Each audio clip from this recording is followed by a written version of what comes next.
Hi, my name's Candace Carpenter. I'm 29 years old. I was born in Middletown. That's where I currently reside. I was the oldest of four children. I had a younger sister and two younger brothers. My mom, she worked for the post office. My dad, he's roofed as long as I can remember. I had a lot of medical problems when I was born. I had open heart surgery. I had several esophagus surgeries. I've got severe scoliosis. Starting with my childhood, when I was growing up, my dad was a very, very angry, very controlling man. He was abusive towards me. He was abusive towards my mom. A little bit towards my sisters. She was younger, of course. She didn't get it nowhere near like I did, being the oldest. There were several times growing up that I contemplated running away, but I was so afraid that if my dad caught me, that what would he do? Um, Fast forwarding a little bit, there, like I said, he was very, very abusive. There was one time that he had come home from work, and the rule of the house was, whenever you get home from school, you go straight to the kitchen table, you do your homework. Nothing else. You do your homework first, then you can play, do whatever. Okay. I go home, I'm doing my homework, and that morning before I had left, he had told me, when you get home after school, clean up your room. Well, first rule, homework. Go in there, I'm doing the homework. My dad gets home, he's like, or my mom gets home, puts the boys in the bathtub, and she's like, Candace, can you watch brothers while they're in the tub? I gotta go do laundry or whatever it was. Sure, no problem. I go in there, I'm watching the boys. My sister's still at the table doing her homework. My dad comes home, comes in the bathroom. He's like, hold on, I gotta use the bathroom. Excuse me. He's like, well, you go do whatever you're doing. I'll holler for you. He gets out of the bathroom, comes in there. I'm in the room cleaning. All he sees is the room wasn't clean. He ended up beating me so bad I could barely walk. I ended up going to school the next day, and I confided in one friend. She ended up convincing me to tell this resource officer because I was so afraid that eventually that's how it was going to be for my younger sister as well. That's how my brothers were going to have to grow up. CPS got involved. They came, removed me from the home. My dad had to go to anger management classes, parenting classes, pay a bunch of fees, of course. They started letting us have supervised visits. He told me that he loved me, that it would never happen again, that he was sorry. Right before I had gone into the foster care system, my mom and dad, they were fighting, and my mom left, and she took my brothers and my sister with her, but not me. I'm crying my eyes out to my dad, and I'm like, Dad, why didn't Mom take me? Why don't she want me? He sat me down. And he said, Candace, the lady that you've called Mom all your life isn't your real mom. That's not your biological mom. Your biological mom is in prison for murder. It was almost as if time stood still. I was numb. I didn't know how to react. I didn't know what to say. It was just bam. There it is. Everything you've known shattered. It was hard for me to process. So him and my dad and my mom got back together. Like I said, the beating occurred. I went to CPS, and CPS courts gave me the decision. They were like, well, listen, the one that's raised you is not your biological mom, so we can't give you the option to go with her. So your two options are You either go back to live with your dad, who's taking all these classes, mind you, he's apologized, or you can decide to go live with your biological mom's side of the family. Mind you, I had no recollection of them at all. No memory of them. Never met these people. So of course, I chose to go back and live with my dad. Everything was fine until the court stopped following the case. Once it was cleared, then it started right back up. The abuse, I remember one time, he came home from the bar. He'd been drinking all day. Came home, I don't even know why he was mad really, but he ended up throwing the cordless house telephone, big old chunky thing, hit me in the head with it, told me that he couldn't stand me, that he hated me, and that he was about to leave, go back to the bar, and then when he got home, I better not be there. I better have all my stuff packed and gone, or else I was going to have it. So I called his dad. He knew who I called. He was there when he heard me say his name. But he waited all week to come get me. When he finally came and got me from his dad's house, he took me straight down to the police department and tried to file me as a runaway. I couldn't believe it. Like, this is what you made me do, and now you're trying to tear me down even more by trying to file me as a runaway, send me to juvie? What kind of parent does that? Is what I felt like. The only person who came and stood up for me was my mom that raised me's mom. She came, and because I finally had somebody with me, I kind of had a little courage to me, and I told him, like, Dad, I know where all your drugs are. I know all your little secrets. And I knew realistically he wouldn't let me go live with anybody that wasn't his family, because he had to control that situation still. So I was like, if you don't let me go to Alabama and live with your mom, my grandma, I'm going to go in here because we were in the police station parking lot. I was like, I'm going to go in here and tell him everything. I was in Alabama within the week. Once I moved down to Alabama, things started getting better. My school grades were improving. My attendance was perfect. I always went to school. But I literally lived on a red dirt road. It was a completely different pace of life down there than it had been up in Ohio for me. I kind of fell into a bit of a depression because I missed my brothers and my sister so bad. I'd been the oldest. I'd been the one to take care of them, watch over them.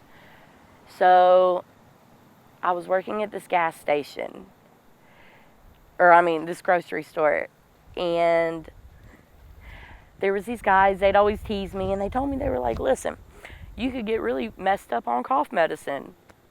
I'm like, whatever, me being me. I'm like, I'm going to prove y'all wrong. Like, I know better. I'm like, cough medicine, all that is just stuff to soothe your throat. No. So I drink a full thing of Robitussin DM. There are like 12 hours of my life I can't remember. Like, I remember a little bit here, a little bit here, a little bit here. The night that I did it, though, I was supposed to be staying with a friend, and I had snuck out. My grandparents were in Florida. Nobody knew where I was. And I just remember thinking, I'm going to die out here in this field. Nobody's going to find me. Nobody's going to know where I'm at. It was crazy. I'm like, Candace, what did you get yourself into? Well, of course, I survived that night. The next day, I told everybody what happened. They were like, oh, you just did too much. Well, shortly after that, I started doing Klonopins and Xanax, and I was still drinking cough medicine to get messed up. Like, I was very young. Those were the things that I could get a hold of still. like without leaving my grandma's house and being found out. I was doing triple C's. Just it was the start of it all, and I didn't even realize it. Shortly after that, I graduated. I moved up here to Ohio. I missed Alabama too much, so I moved back down there. And the guy that I'd been dating while I was in high school, he ended up proposing. We just went down to the courthouse. I mean, honestly, down in Alabama where I was living, there's nothing to do. I graduated with a class of 42 people. Super small school.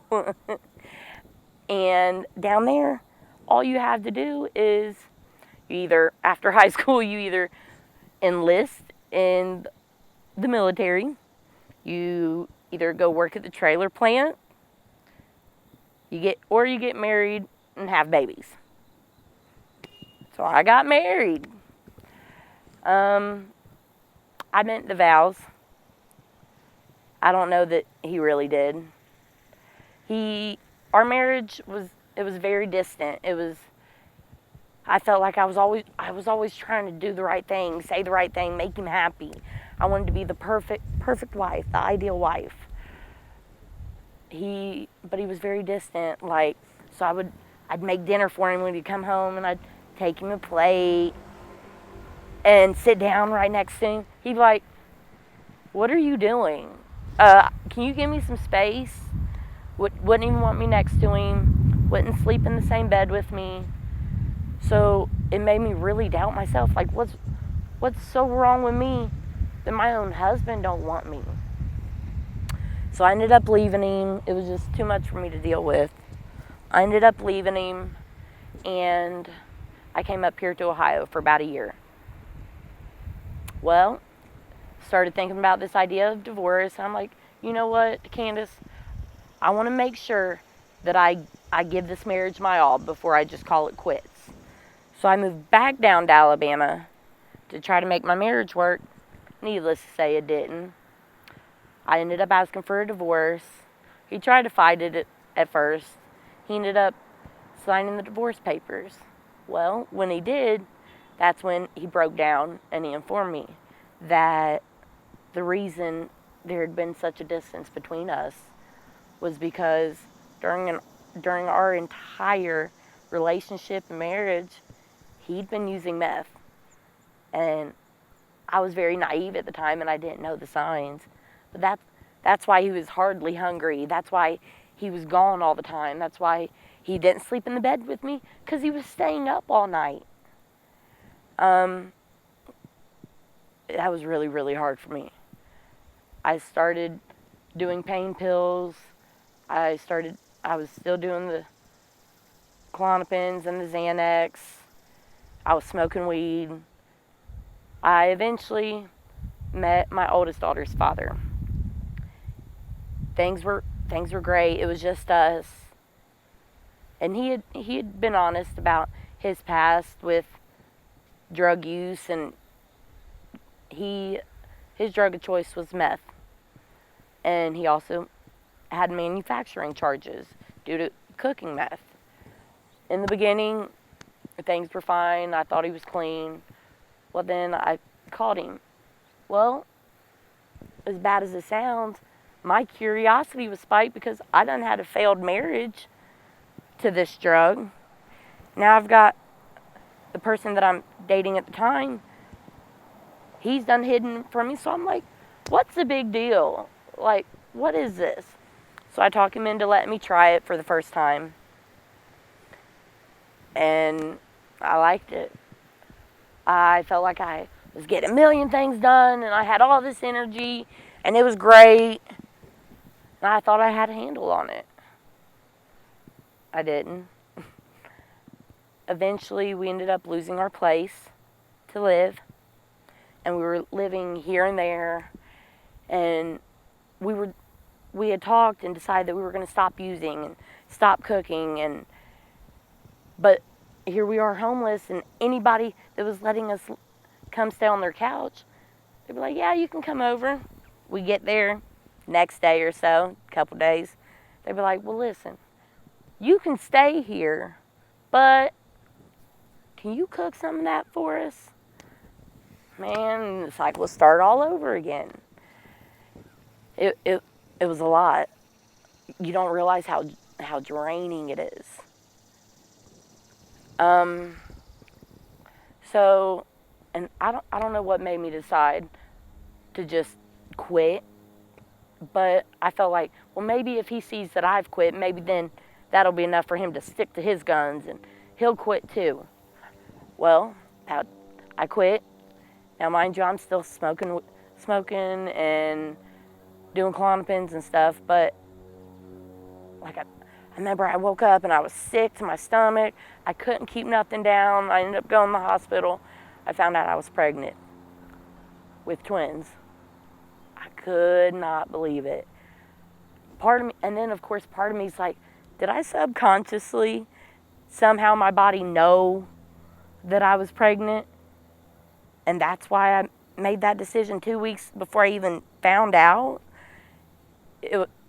I couldn't wrap my mind around it. But even after after I told him the news, he could still continue to use. Then at that point, I had to really decide, is this the type of life that I want for my unborn babies? And the answer was no. No way. So on a Greyhound bus, even though I still loved this man, I was carrying this man's children, on a Greyhound bus, all the way from Alabama, came back up here to Ohio. I was very depressed, but I was clean. I stayed clean during my pregnancy. About halfway through, my stomach been hurting, I'd been cramping. I ended up going to the hospital and found out that I had lost one of the babies. It broke my heart. I felt like, well, maybe it's because of the drug use. They told me no, but you can't help but wonder.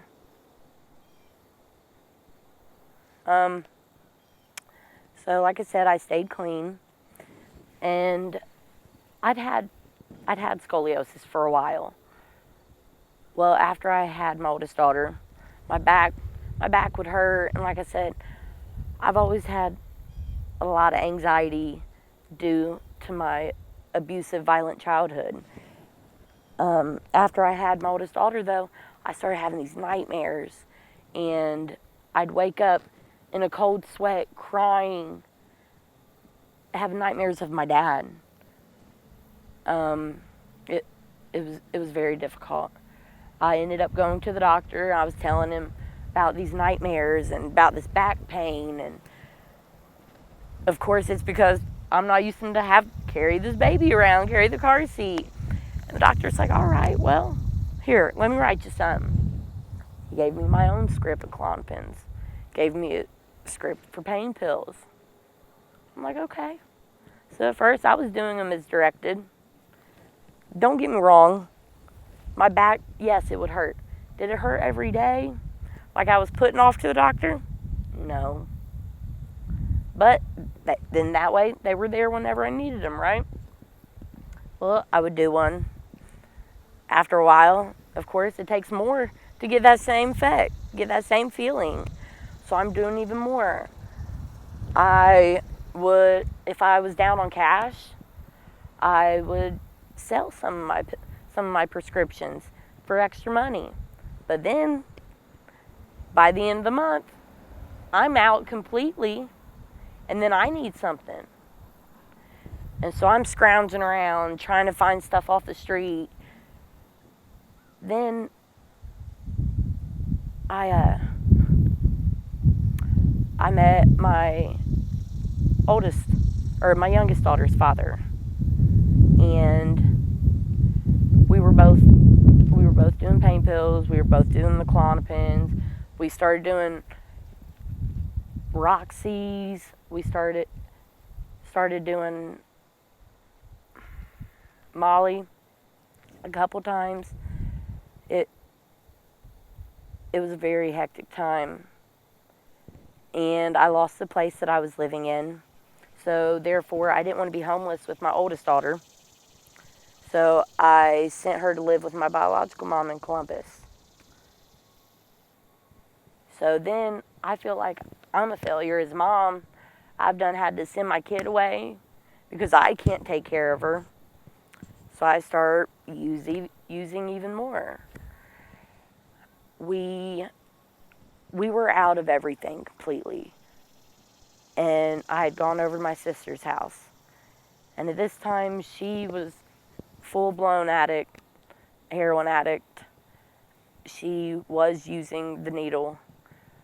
I go over there and I'm like, sis, do you know anybody that's got anything? Can you help me find something? I'm hurting, I'm in tears. She was like, man, I don't know where nothing's at. She said, but I got a little bit of this. I'm like, what's that? She said, heroin. I'm like, man, I thought about it. I'm like, what's it like? She said, oh, it basically gives you the same feeling as a pain pill. Just way, way cheaper. Like, at first I'm like, no, I thought about it. My back's killing me. You know what? Just a teeny bit. I do this little bump. I felt so much relief. I felt so good and euphoric.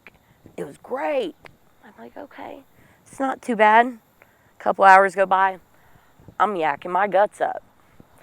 I'm like, okay, that's not so fun. But for some reason, the next day I found myself, hey sis, you got any more of that?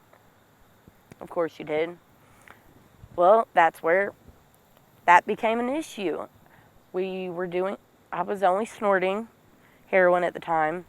This was when I was with my youngest daughter's father, and we were both using, and we were both just snorting it. We were living with some of his family. We ended up getting kicked out, and we were walking the streets, living in a hotel. And shortly after that, we found out I was pregnant. And I can't lie, I wasn't all that excited. I mean, here I was, a drug addict that didn't have nothing to my name, no place to live. I didn't even have my first daughter with me at the time. What did I have to give this baby? And so some of his family let us move in with them. Of course, I found out I was pregnant. I got clean. I stopped doing it. It was hard, but it was worth it. I didn't want my babies to potentially have the same health problems that I had when I was born. So if by me getting clean could help that in any way, that's what I did. Shortly after I found out I was pregnant, we moved in with his family, and we had our own we had the whole downstairs. It was like another little apartment down there. So I ended up getting custody of my oldest daughter back. She moved in with us, and I wanted her to have enough time with me before the new baby came. That way she didn't feel pushed aside or forgotten about, or why is my mom doing this for this baby but not for me. So we got my oldest daughter. Things were great. My youngest daughter was born. I breastfed for the first 6 weeks because that's best for the baby. Right after those 6 weeks were done, I remember I couldn't wait to just take a pill, take a pain pill, something. Couldn't wait. So after those 6 weeks, of course, I started using again. We ended up moving out. I was working a little bit. He wasn't working. He was hustling, making a little bit of money. But the money that he was making was honestly just going back into our addiction. We've got our own place. We got a little car. Moved out. and everything was fine. Now, I'm a very dominant type of female. I want to do stuff myself. I'm very stubborn and strong-minded, and I had always taken care of everything, bills and whatnot. Before, he was the first man to be like, Candace, why don't you let me be the man? Let me take care of the bills. I'm like, okay. There was never a problem, so it was all right. I would give him my paychecks, give him the money. He would make sure bills were paid. Well, it's a couple months into us living in our own place, and all of a sudden, landlord starts calling, car company starts calling, like, we want our money. I'm like, what do you mean? We've done paid you. They're like, no, you haven't. And man, I go home from work, I confront him about it. There was close to $2,000 that could not be accounted for, come to find out.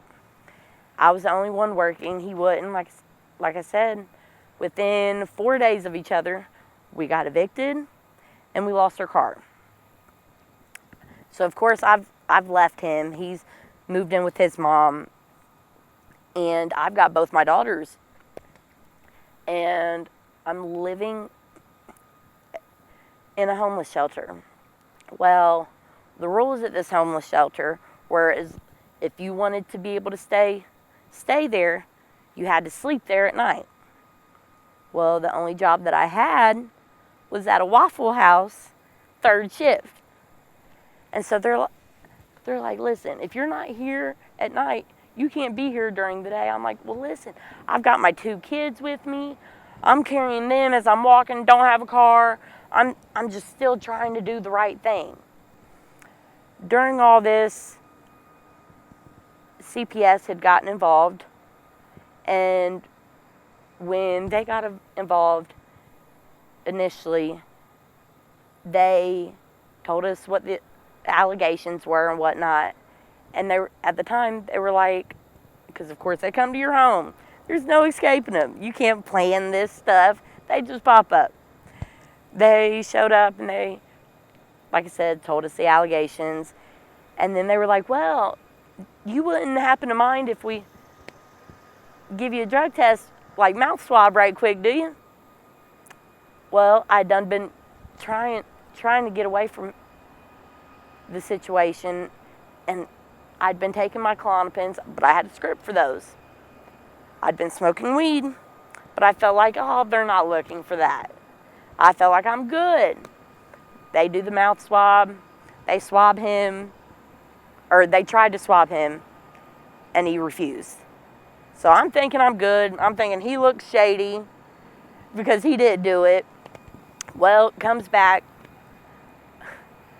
and they said that my mouth swab failed for heroin, cocaine, and Klonopins. I was like, all right. The Klonopins, yeah. I had not done no heroin in like 7 days. So I was like, well, that shouldn't really be showing up on this mouth swab. So I'm like, whatever. But then the cocaine, I knew I hadn't done that. So I'm like, listen, this test is faulty. We didn't even show up on the test. I'm like, y'all got a messed up test. Test me again. Needless to say, I didn't know that they had a test with them right there. So they popped this test out. They're like, well, actually, here you go. That second mouth swab came back. I was clean. Yes, it had the Klonopins, but like I said, I had the script for that. So I was clean to them. And I was going through court systems and having to see these counselors and these Children Protective Service advocates, and they would ask me certain questions about my drug use and whatnot, and I would try to be honest with them, like, it was just an occasional thing. I mean, of course, if I had the money, I would get it. I would go find something to get high on. And I remember I told her, I was like, it was just occasional. I remember this lady looked at me, she said, I don't know anybody who just uses heroin occasionally. I was like, Okay. Well, ma'am, like that, I don't know what to say. Like, that's how it was. It wasn't an everyday thing. It was occasionally, and if I had it. And yet she repeated herself exactly again, but with a very nasty attitude to her voice. She said, well, I don't know anybody who just uses heroin occasionally. Me being attitudey back, I'm like, well, listen, I don't know who you know then. And I just felt like these people that were here to help me, they were supposed to be helping me get my kids back, and that they only wanted to see me do good. I felt like they were so nasty. They had this preconceived idea of, oh, anybody who uses any type of drugs, they're this horrid person. Like, I was just trying to be honest. I felt like honesty will win out, right? That's what I was told growing up. As long as you're honest, everything will work out. It wasn't the truth for that case. So after that, the courts removed custody from me. They separated my girls. They have been placed with family. After that, I felt like I had nothing to hold on to anymore. I was very depressed. In 2014, I lost my sister to a heroin overdose.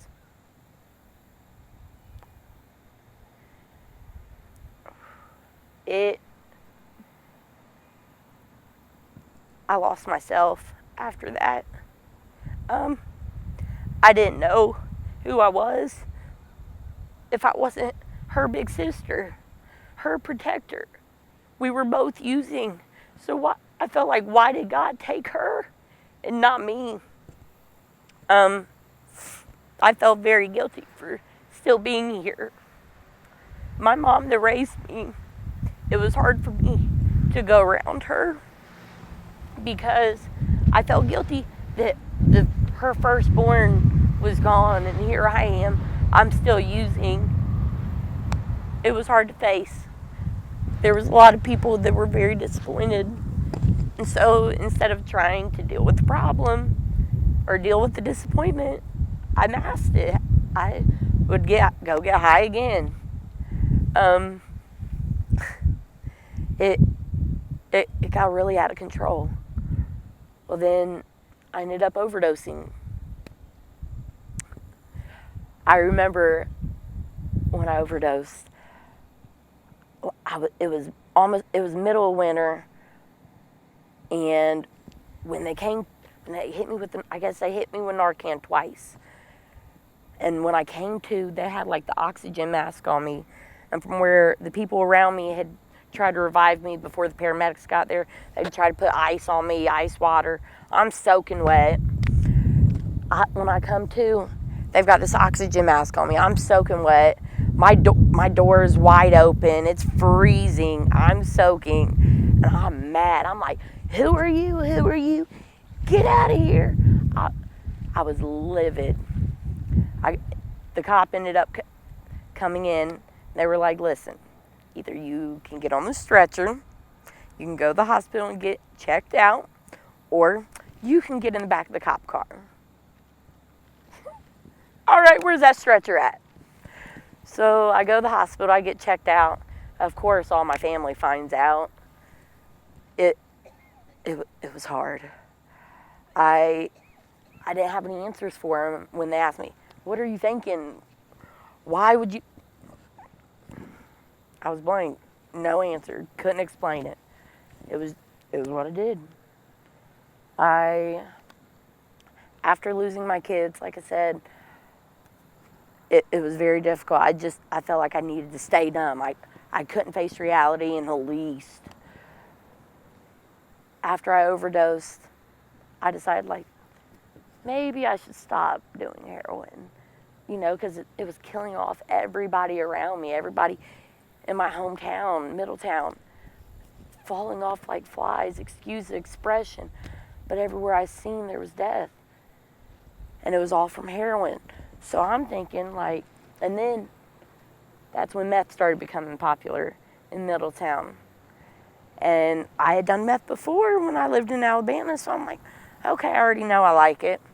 I'm like, well, listen, let me. And somebody had told me that meth would help with the withdrawals from heroin. So I'm like, all right, bet. I'm going to get off this heroin, and I'll just use a little bit of meth just to help me through the withdrawals.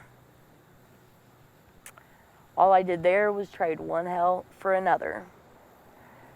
No longer was I doing heroin, but I still had a drug addiction. I was still using. I started using meth. At first, it was just a little bit here. And then it got to the point where I was staying up days on end. And when you're using meth, I'm not going to lie, at the time you'd be thinking, you're looking good, taking pictures, selfies. Now looking back, I don't know what I was thinking, because those pictures are horrible looking. I'm scabbed over in them, see my cheeks sunken in, eyes dark from being awake for days. But at this time, I'm homeless again, and so I start using meth just to stay awake, so that as long as I'm awake, I don't have to worry about needing somewhere to sleep. As long as I'm awake, and doing meth, I'm not hungry, so I don't have to worry about needing money for food. It became a real problem. When I was walking, I couldn't find anywhere to stay, and it started raining. And I remember, I got to get out of this rain somewhere. All I could find was this bridge. So I ended up sleeping under this bridge in the rainstorm on these big rocks, and I'm just thinking to myself, like, there's got to be something better than this. This can't be all that life is. I can't be meant to feel this defeated in life. I didn't know how I was going to pull myself out of it, but I knew that I wanted to at that point. I didn't want that life anymore. So I talked with my grandmother, and she was like, Candace, you need to get a job. You have some type of structure, something to focus on, something to do with your time. Okay, good point. So I ended up getting a job at McDonald's, a job that I said I would never work at. Like, who works at McDonald's? But no, I started working at McDonald's, and I moved in with my dad. He lived in a one-bedroom trailer, and so there's not much room. I was sleeping on one of those lawn chairs, like the tri-fold ones. I would fold that out and sleep on it. I have to put it up during the day. Well, my dad was using meth at the time. So at this time, we're both using meth, but I'm working. I'm making steps, baby steps. So I'm working. I'm trying to save up my money. Eventually, I end up getting enough money saved that I got my own one-bedroom trailer. Same trailer park, but it was mine. It was the first place that I'd ever had of my own. Yeah, I'd had places before with a family member, with a friend, with a boyfriend, but never my own. So I felt like, okay, this is paying off. This is going well. So I got my own place. Initially, there were nails in the floor of this trailer, though, that, like, whenever I tried to get an air mattress to put it down in there, the nails would pop the air mattress. So after, like, going through 3 air mattresses, I was frustrated, and I went back to that handy lawn chair. Slept on that lawn chair for like 2.5 months in my trailer. At least it's mine.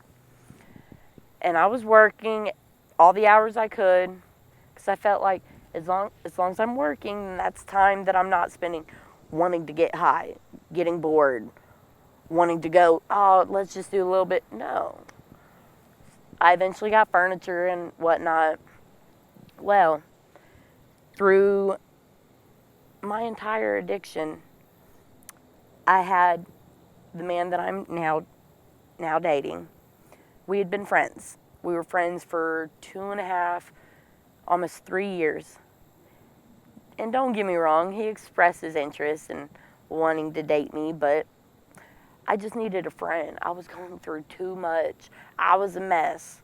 I didn't have nothing to offer anybody. But he seen me at my worst. He's at my lowest lows, and he was still my best friend. He never talked down to me, never made fun of me, never called me names. He was just there. He would check on me every now and then. Hey, are you good? Have you eaten? I'm like, yeah. Well, when we finally decided that we were going to try to date, he ended up moving in. It was May 2018, very beginning of May. He moved in, and where I was working at the time, I had gotten a new job after I left McDonald's. The new job, the bosses were very mean. They had favorite people there, and if you weren't one of them, you were probably getting bullied. So my dude, he told me he got tired of me coming home crying and stressed out from the job. And to be honest, when I was younger, I was never really like athletically inclined, but I was very book smart. So I had told Charlie, my dude, like, I really want to go back to school. He's like, listen, if you're serious, he said, if you're serious, you can quit your job. I will take care of all the bills, and you just go to school. What? I'm like, stop. Like, don't say it if you don't mean it. He's like, I'm serious. Okay. Now, mind you, I finally had all my own stuff for the first time in my life. Like, can I really trust this man to take care of everything? Just leave it in his hands and just go to school. It's like, all right, we'll try it. I really wanted to go back to school. And so I did some research, decided what field I wanted to go into, and I enrolled. At this point in time, I'm already starting to think of a future with this man. I'm like, listen, I really, really like him. The type of gesture that I seen it as when he allowed me to quit my job and he was going to take on all that responsibility. So after he had made that huge gesture of allowing me to quit my job, I felt like this is an amazing man. This man deserves an amazing woman. I wanted to be the best woman that I could for him. And if I ever wanted to meet his mom and build a future with him, I couldn't be a drug addict. I didn't want to start college addicted to drugs, and I didn't want that blurring my studies and getting in the way, messing up what I was trying to do with my life. So, on May 29th, 2018, I laid everything down. Cold turkey. It was really, really difficult. I thought about, maybe I'll just wean myself off instead. I knew from past experience it wouldn't work. So I stuck with it. And shortly after that, I started school. Everything was going great. And when I started school, I didn't have a car. I didn't have a computer. And my first semester, I had an online class. And I didn't know how I was going to get back and forth to school. But talking with people at the school and asking questions and whatnot, I found out that financial aid will help you get a bus pass. So I found a way to get back and forth. I was happy. Let's do it. So, like I said, I also had an online class. So in order for me to do those online classes and meet those due dates and print papers and type papers up, I had to go to school. I mean, I could go to the library, but the library computers have like a 3-hour a day limit. I needed more time than that. So I literally was going to school, whether I had class a day or not, every day of the week, Monday through Friday. Take the bus down there in the morning, take some snacks, stay all day, come back, last bus time. Well, after that first semester, I was notified that I had made Dean's List. I was not, don't get me wrong, I knew I was good in school growing up. I was not expecting myself to do this well. I was so excited. I was like, whoa. Felt real proud of myself. Like, I'm doing big things here. Like, these were things that, had you asked me 2 years ago, had I thought that I would have these type of opportunities and be going back to school, I'd have said no. I mean, there was a time in my life where I was doing lines of meth as big as I could just to see if I could blow my heart up, my already bad heart as it is, see if I could blow it up. I just wanted to die. And here I was, Dean's List. Then they ended up asking me to become a student ambassador for the school. So now I do events and stuff for the school. And I try to get people interested and whatnot. Then there's this advisor up at school. She does these diversity events. And whenever she would do them, she would invite people from different walks of life to come and speak. And she'd have like people who'd been in the military, people from all walks of life. And she ended up asking me, she was like, Candace, do you think you could come share your story at my diversity event? I'm like, what? Because when I started college, I purposely kept that part of my past to myself. I didn't want them to have this preconceived idea of me once they found out that I had used drugs. I wanted to get in there and do good in school and let that speak for me. Let that speak for the person that I am now, not the person that I was at one time. Like I said, I made Dean's List. I became a student ambassador. I was speaking at these diversity events. I remember the first one I did, I was so nervous because I didn't know how people would react to me, how they would take to my story. And afterward, everybody was, clapping and telling me how happy they were for me and how proud they were of me. People didn't even know me. We were proud of you. That was an amazing feeling. It felt good to kind of get my story out. And I had people that would come up and ask me questions and stuff afterward. I felt like I was giving back in some way. And after having experienced losing a sibling to addiction myself, I felt like if I can do this and just help one person, it makes it completely worth it. The nervousness, the anxiety of me putting myself out there, it's worth it. It's worth it.